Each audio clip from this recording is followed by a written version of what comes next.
Hi, welcome to another edition of Cityscope. My name is Mike Cooley. Cityscope is going to be a series of shows that we're going to talk about some local businesses, some of your favorite eateries, things of interest around the community, and we hope to keep it interesting, informative, and entertaining.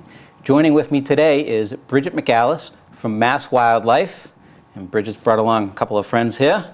Bridgett, welcome to Cityscope. Thanks for coming today. Thank you for having me.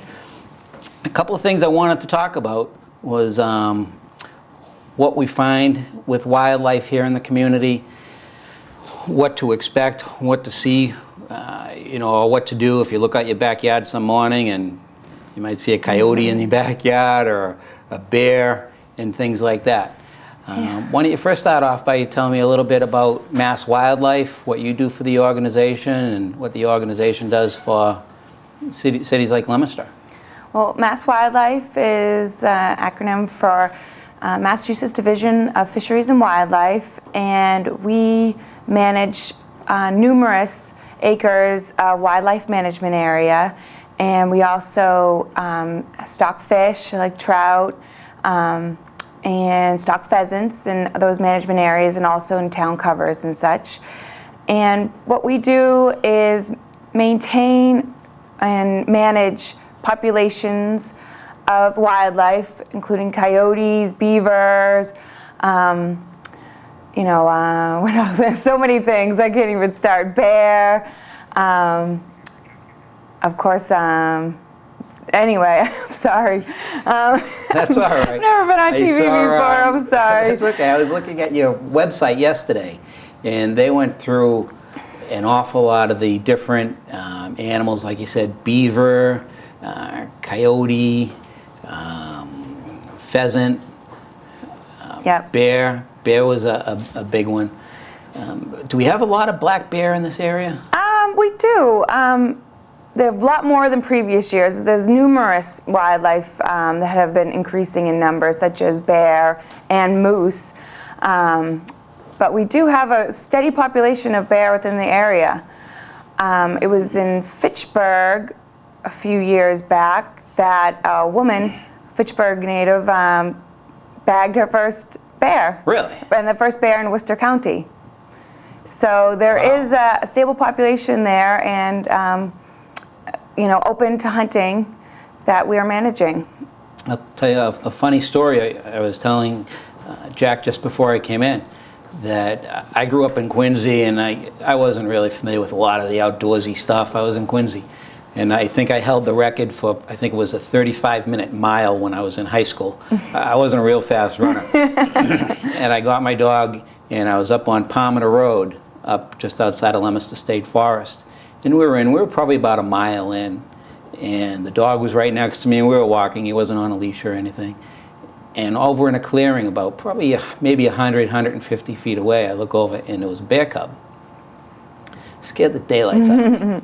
I grabbed the dog, I grabbed his tags because I didn't want the jingling looking, and after I got used to the cub being there, I said, uh-oh, where's Mama Bear? Because I know that old story, don't become between the mother and its cub.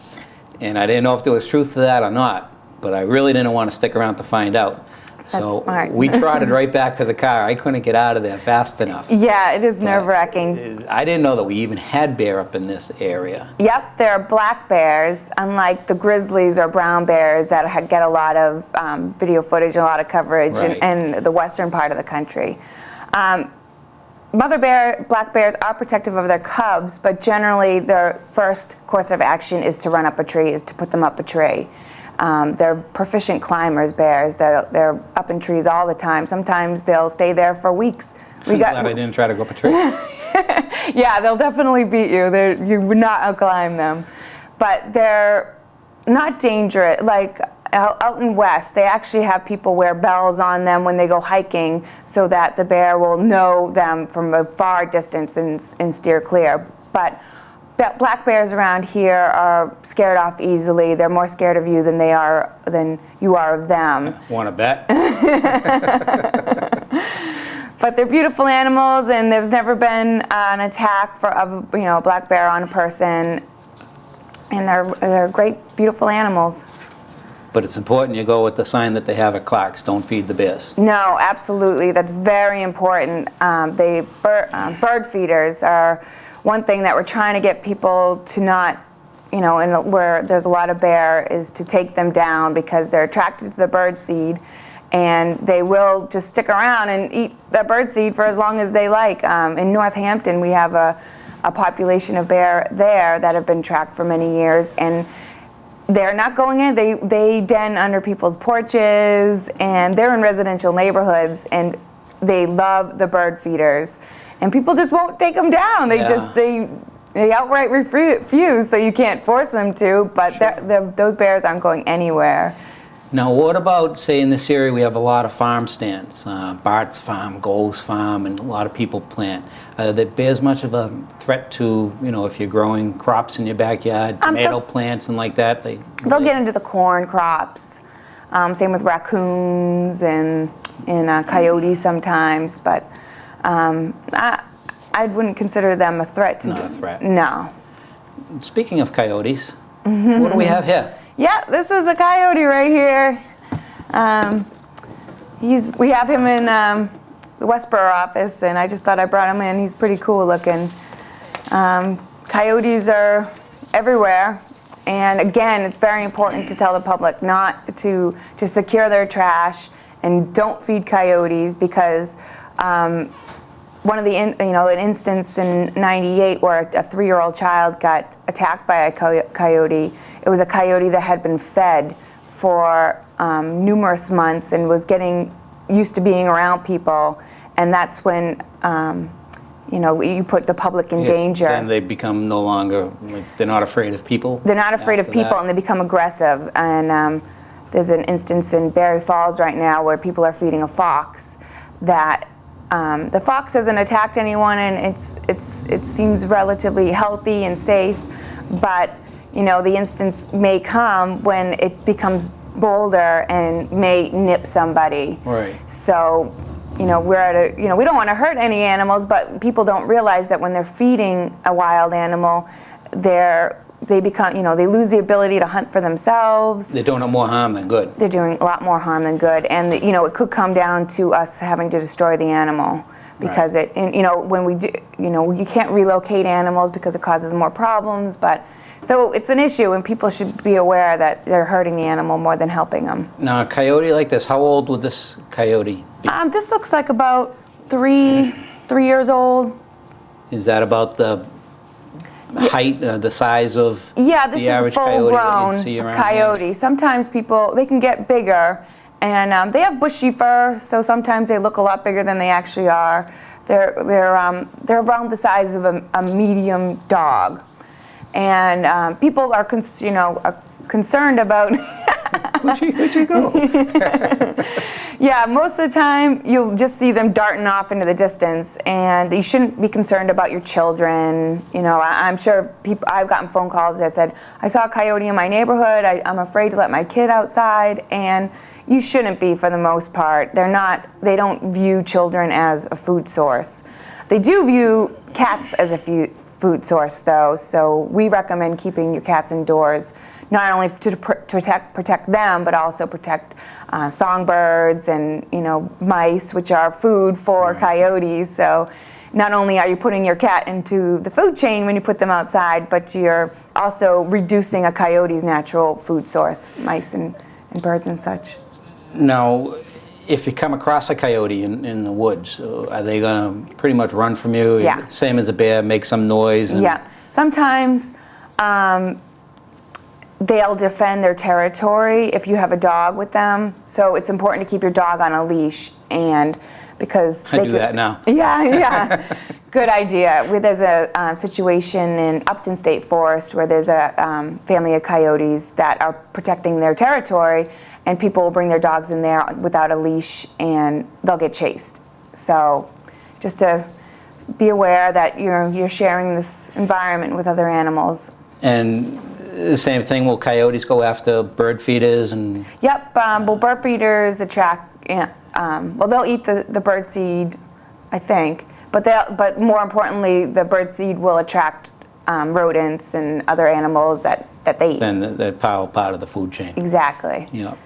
Now, you had mentioned earlier about we're starting to get a bigger moose population. That's right, and the I area. brought along a moose jaw. Oh, look at those Part of guys. half of a moose jaw anyway, but this is, a good visual prop to see how large of an animal this is.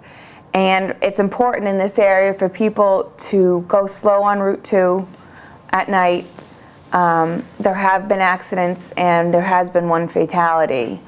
And I actually last year went to, it was off Route 2 in Athol that someone had hit a moose.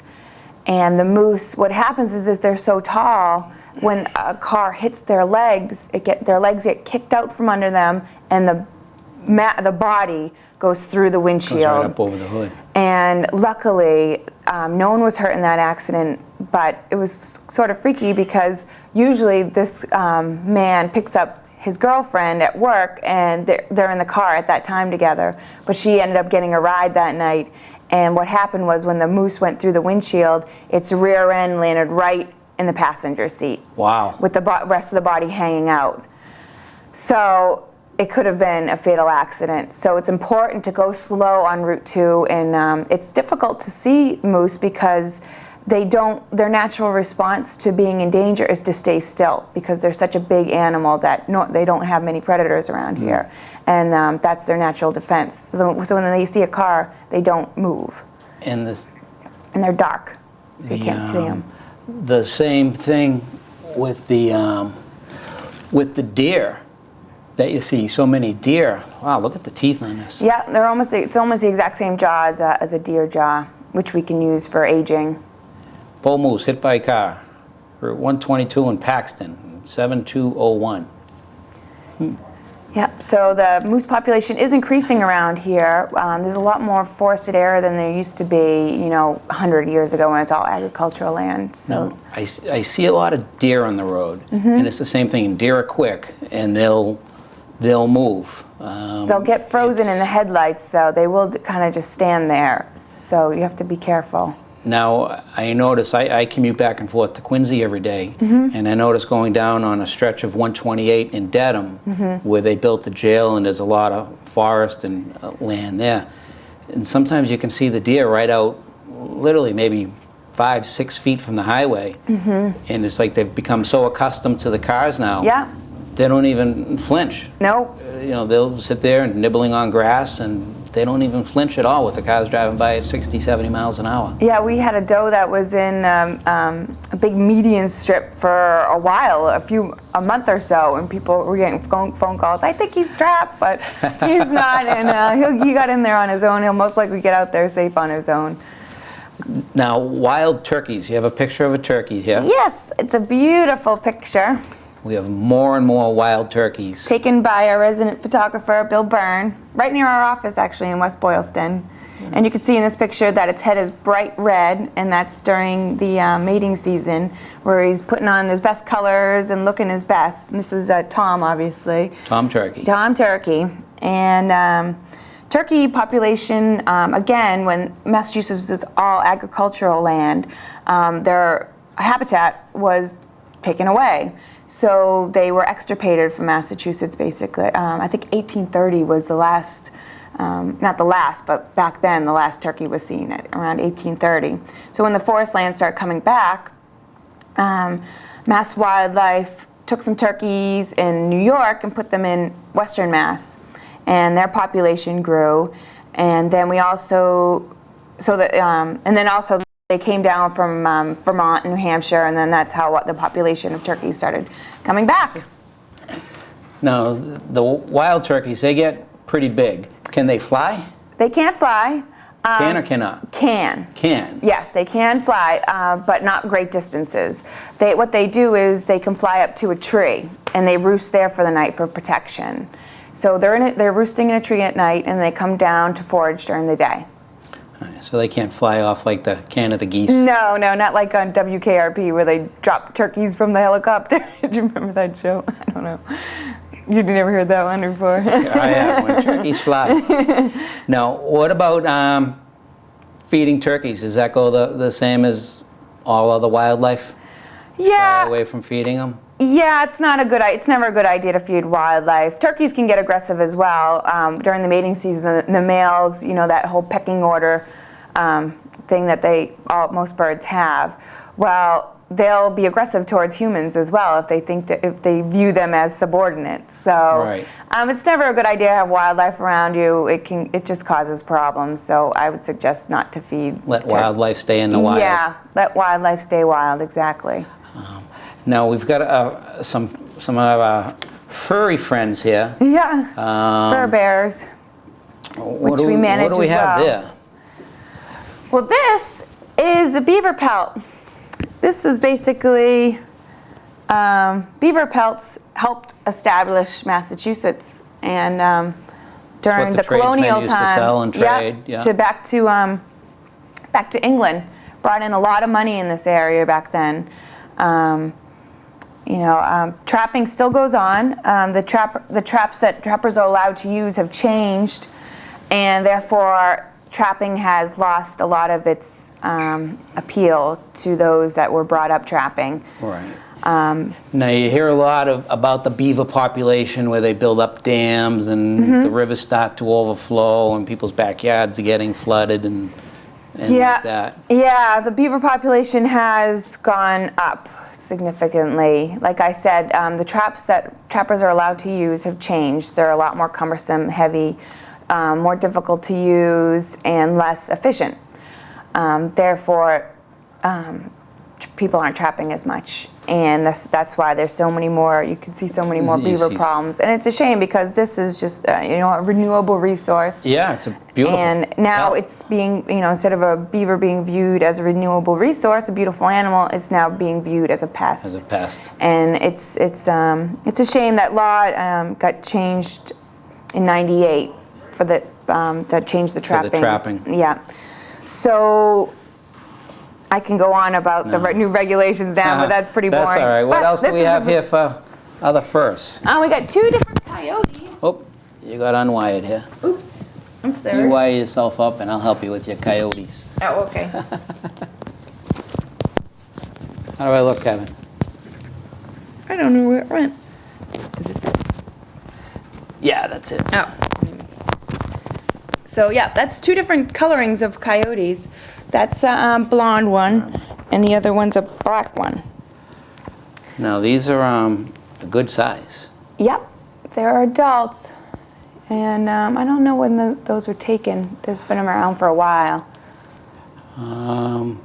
Just another renewable resource. Another renewable resource, exactly. Department of Fisheries and Wildlife from the Mass Trappers Association. Beautiful. Very, very beautiful. And this is a dark. Yep. Is that what you called it? Black. A black coyote. Mm-hmm. It's a different coloration. They vary. And the other one is a bobcat. A bobcat. Now, Which we only allow 50 to be taken each year. Do you see many bobcats in the area?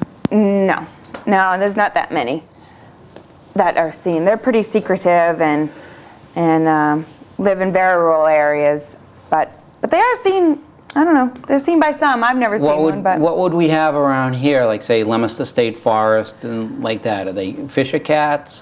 Fishers, definitely. Coyotes. Maybe possibly a bobcat. No cougars. No cougars. Okay, sorry, We've had Jack. multiple phone calls about cougars, and it's not out of the realm of possibilities that someone released one, and but we have never had a confirmed mountain lion or cougar sighting. Right. Well, there's there's so much, and there's so much to be learned. I was on your website over the course of the past couple of weeks since we first talked, and there's so much at the Mass Wildlife website and the different offices that you have. And what else do you do? Trout stocking of ponds. What are a few of the other things that you touched on? We stock pheasants and different types of fish, rainbow trout, brown trout, tiger trout, northern pike. I'm not in the fisheries section. But there's just so much. Yep. Pheasant stocking season starts in October and goes till Thanksgiving. I'm in charge of that for the Central District. And we also... Where do you stock pheasant? Almost a lot of our management areas, and all the information can be found on masswildlife.org, and that's a huge, just so much information on that website. It's wonderfully done. So you can look on that website and see where they're all stocked. We stock within town covers as well, and private land as well. A lot of educational information is on it, also for schools that schools can look up. And now, does Mass Wildlife go out and do teachings at schools, or go out and do a seminar at a school? Yeah, we were like just that we just did a thing for conservation camp last week, and we do informational. We go to the Big E, or the Mo, Massachusetts Outdoor Expedition, and various things like that, like the Big E, and I'm not in information and education, which is out of Westboro, but they do a lot of educational seminars and such. So anything that you want to find out about Mass Wildlife, get on your computer, go to masswildlife.org, and you can look up a plethora of information. And you can help with surveys that we do. We ask that people report. We're doing a swan survey. So if you have swans in a pond near you, give us a call. We're doing a Canada goose survey. You don't see many swans. See a lot of Canada geese. Yeah. Canada gooses. What are they? Canada goose? Canada geese. Canada geese. You see a lot of those around. Yes, we do have a lot of Canada geese. We actually have a resident population now. Before, they used to just be passing through Massachusetts on their way to breed in the Arctic, but hunters used to use the live decoys. They used to keep them and use them as live decoys, so they land at their pond and then they could harvest them. But that was outlawed, and those geese that were kept as decoys are now resident and stick around all year round. How do you get rid of Canada geese? That's a common question. Bluntly, I mean, you don't want to harm them. You tell kids, don't throw rocks at them or anything else like that, because it is wildlife and you do want to protect it. But are there methods to getting them off your property? One of these could work. Okay. A lot of people get a coyote decoy, a live-sized coyote decoy. They might just get a coyote and tie them up out front. Well, people do use dogs. A lot of golf courses use trained dogs to chase them away, or you could go out there and scare them away, or use flags that scare them. If someone has a pond and they want to keep them off their lawn, you can either grow high grass along the edge, because they like to be able to see all around them.